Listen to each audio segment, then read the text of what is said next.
Well, as the India-Italy diplomatic tussle intensifies, the case is likely to be heard in the Supreme Court today. Times Now has accessed complete details of the Italian strategy. The Italian side is likely to play the diplomatic immunity card to help the Italian envoy avoid contempt of court charges. But will Italy's defense hold any water? That's the question.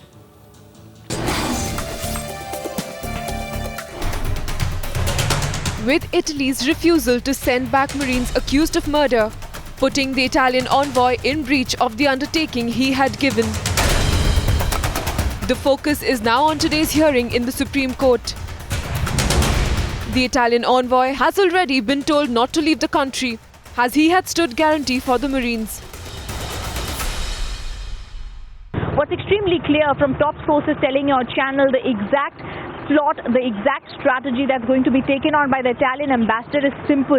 Number one, they are going to be pleading diplomatic immunity. Number two, they're going to be saying the undertaking was signed only on behalf as a signing authority of the Republic of Italy by the Italian ambassador. Hence, he personally does not have any liability. He cannot be indicted. But legal experts believe that Italy's actions have put its ambassador in absolute contempt of court. And there's no question of his pleading diplomatic immunity. He has to carry out the undertaking, diplomatic immunity or not. That's the whole question.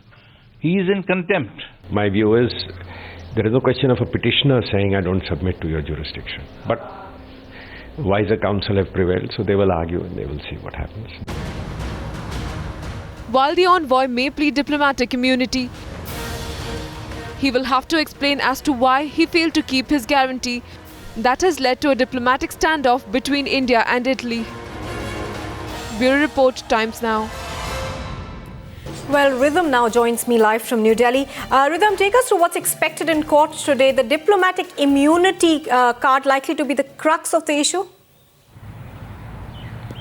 Absolutely, Nupur. In fact, at 10:30 sharp, we shall begin that hearing in the top court of the country, where both top government lawyers and top lawyers of the country will be representing the Italian ambassador on the one side and top government legal officers on the other side. What we are expecting, like you did say, and that package that was played out on Times Now, Nupur, is that he will be pleading diplomatic immunity. He will be saying, I was merely the signing authority on that undertaking. The breach of the undertaking was not because of me. It is the Republic of Italy that can finally be held responsible. Of course, we have to see what really will happen today, Nupur, but we do have to remember at this point of time, top legal officers, the Attorney General, very clear it's a serious violation. We also heard Mr. Soli Sorabji, former Attorney General, saying it's contempt of court. Once the Italian ambassador comes to the court, he submits to the jurisdiction of the court. He is, according to Mr. Soli Sorabji, stopped from pleading diplomatic immunity under the Vienna Convention. It's very simple, Nupur.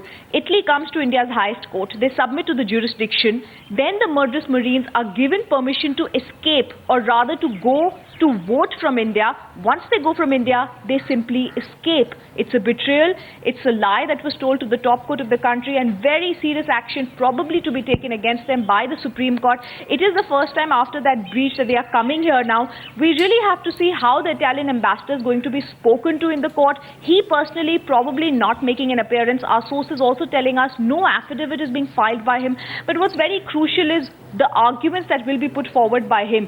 Is the Vienna Convention diplomatic immunity going to apply here?